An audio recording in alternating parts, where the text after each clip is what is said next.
Sabe, Colossenses capítulo 2 é uma daquelas passagens da Bíblia que são libertadoras, mas ao mesmo tempo, muitas vezes é mal compreendida. Hoje, a gente vai mergulhar fundo na sua mensagem, para entender o que é a verdadeira liberdade e a suficiência que a gente só encontra em Cristo. E vamos começar com uma pergunta que ecoa através do tempo. A fé em Cristo precisa de algum complemento? Será que precisa de algum ritual, alguma dieta especial? Um conhecimento secreto para ser, digamos, completa? Pois é, esse era exatamente o desafio que a igreja lá em Colossos enfrentava, sabe? Sendo pressionada por mestres que até eram sinceros, mas estavam equivocados. Para a gente entender o peso e a força da resposta do apóstolo Paulo, é fundamental a gente sacar primeiro qual era o problema. A comunidade cristã em Colossos estava debaixo de uma pressão de filosofias e ideias que, no fundo, ameaçavam a essência do Evangelho.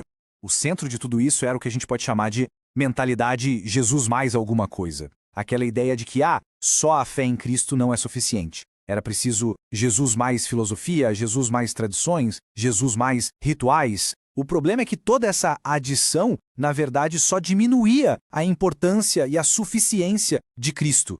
E como é que essas ameaças apareciam na prática? Bem, Paulo identifica elas sem rodeios. Ele fala de filosofias vazias, de enganos baseados em tradições puramente humanas. Era uma mistura perigosa, sabe? Tinha legalismo judaico, um misticismo que buscava experiências espirituais secretas e também o ascetismo, que impunha regras super rígidas para o corpo. E tudo isso acabava desviando o foco da pessoa de Cristo. E aí, diante desse cenário todo, a resposta de Paulo vem com uma força, uma clareza impressionante. Ele não entra no jogo de debater uma filosofia com outra. Não, o que ele faz é apresentar a absoluta supremacia e a total suficiência de Jesus Cristo. E, gente, esse versículo aqui é a base de todo o argumento. A força dessa declaração é incrível. A afirmação não é que uma parte de Deus, um pedacinho, está em Cristo. A questão é que toda a plenitude da divindade, a essência completa de Deus, vive nele, de forma corporal. E quando a gente olha para o grego, a língua original, a gente descobre uma conexão genial. A palavra para plenitude é plero, que significa literalmente encher por completo. E o que é incrível é que Paulo usa a mesma raiz dessa palavra tanto para descrever o que Cristo tem, quanto para descrever o que quem crê nele recebe. É uma ligação direta, inseparável. E é aqui que a coisa fica transformadora. Se a plenitude de Deus está em Cristo e o cristão está em Cristo, então ele participa dessa mesma plenitude. Ou seja, não falta absolutamente nada. Não tem nenhum espaço vazio para ser preenchido com rituais ou filosofias humanas. Então, o ponto principal é este. A vida cristã não se trata de ficar adicionando coisas a Jesus para alcançar a salvação ou para ser mais maduro espiritualmente. Não. O lance é se nutrir daquele que já é tudo, que já é completo. Nada precisa ser acrescentado, porque em Cristo já está a plenitude de Deus. Para deixar isso ainda mais claro, Paulo usa uma imagem, uma metáfora muito poderosa, a diferença entre uma sombra e a realidade que projeta essa sombra. Ele vai direto ao ponto, falando daquelas regras que estavam sendo empurradas na igreja.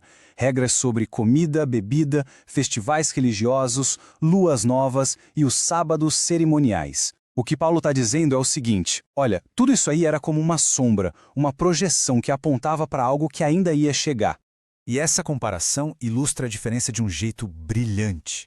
As sombras, como as leis cerimoniais, eram temporárias, eram simbólicas, apontando para a vinda do Messias. Mas Cristo é a realidade, a substância. Tentar se agarrar na sombra quando a pessoa real já chegou é perder completamente o foco do que importa, a união com Cristo, que é a cabeça da igreja. Isso nos leva para outra questão super importante e que gera muita discussão em Colossenses 2. Afinal, o que exatamente foi pregado na cruz? Muitas interpretações já surgiram daí, mas o próprio texto nos dá a resposta. E, de novo, a chave para entender está na palavra original. Paulo usa um termo grego, xerografon. E olha que interessante, essa não era uma palavra qualquer. Era um termo técnico da época para um escrito de dívida. Representava o registro legal das nossas falhas, a sentença de condenação que pesava contra a humanidade por causa do pecado. Então vamos deixar bem claro. O que foi pregado na cruz não foi a lei moral de Deus, que o próprio Paulo descreve como boa e santa. O que foi cravado lá foi a nossa conta. o nosso escrito de dívida do pecado, a nossa condenação. Ao morrer, Cristo pagou essa dívida por completo, cancelando a sentença que existia contra nós e desarmando o poder de qualquer acusação. E olha, entender tudo isso não é só um exercício intelectual para acumular conhecimento. Tem um impacto direto, profundo na nossa vida diária.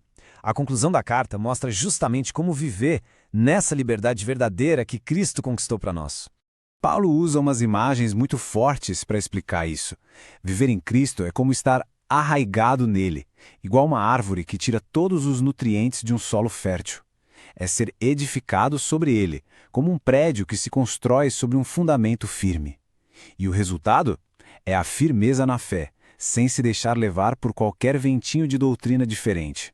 E aqui a gente chega no coração da mensagem.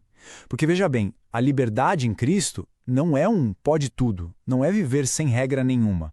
É, na verdade, a libertação das regras e tradições humanas que só servem de distração.